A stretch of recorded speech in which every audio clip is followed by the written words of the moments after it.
est donc moribonde. Mais pour autant, n'y a-t-il plus de réseau à l'œuvre dans la relation entre la France et ses anciennes colonies?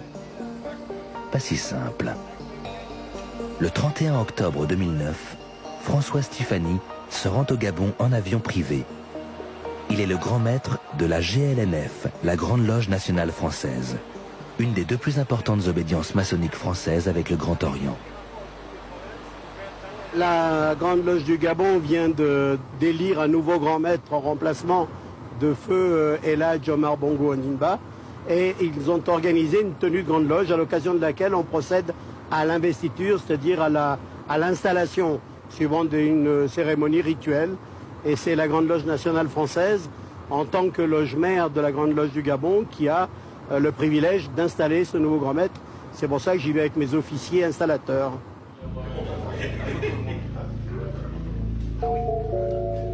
Le grand maître qui va être intronisé est Ali Bongo, nouveau président du Gabon qui prend là aussi la succession de son père. Dans la plupart des anciennes colonies françaises d'Afrique noire, les chefs d'État sont francs-maçons. Et le plus souvent, ils sont les grands maîtres de leur loge nationale. Avec son ésotérisme, ses rites désuets et sa manie du secret, la franc-maçonnerie facilite les liens discrets et directs entre frères africains et français, tous recrutés dans les sphères du pouvoir politique et économique. Le Niger est-il là? Le Niger. Aujourd'hui, ils sont tous là, tous les présidents africains ou leurs représentants au plus haut niveau. Le Niger se prépare.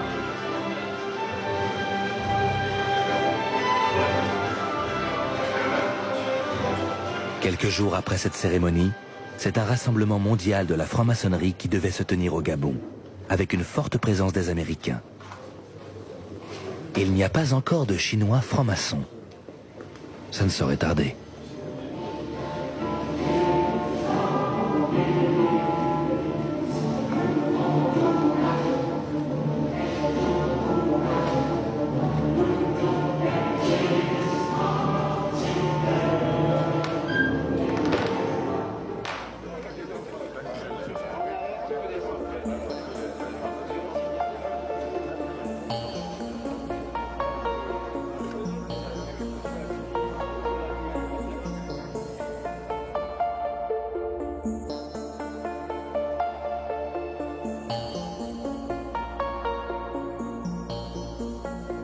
La France-Afrique, ce système de relations complexes entre la France et l'Afrique, créé par le général de Gaulle, s'est effondré. Certes, des réseaux de connivence secrète perdurent. Des amis discrets de Nicolas Sarkozy, comme Robert Bourgi ou Patrick Balkany, continuent de fréquenter assidûment les palais africains, en dehors de tout contrôle public. Mais les chefs d'État du continent noir, toujours aussi peu soucieux du bien-être de leur population, naviguent désormais dans un monde concurrentiel au mieux de leurs intérêts personnels. Quant au président de la République française, en charge d'un pays qui a toujours autant besoin des ressources énergétiques de l'Afrique noire, il n'est plus que le représentant de commerce attentionné des grands groupes industriels.